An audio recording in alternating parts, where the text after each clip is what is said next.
আর ভাল লাগতেছে না, একটা কাজ বারবার বারবার করার পরও কোনো রেজাল্ট আসতেছে না, আর কাজই করব না।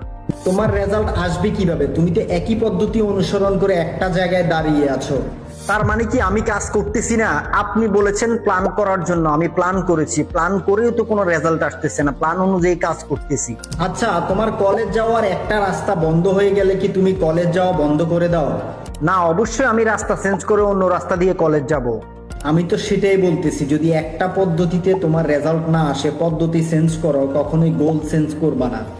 আইফোন 5 যখন বের হয়েছিল তখন মানুষ বলতেছিল যে আইফোন 5ই সেরা, কিন্তু আইফোন কোম্পানির মালিক ওই আইফোন 5 সেরা শুনে এক জায়গায় দাঁড়িয়ে থাকে নাই।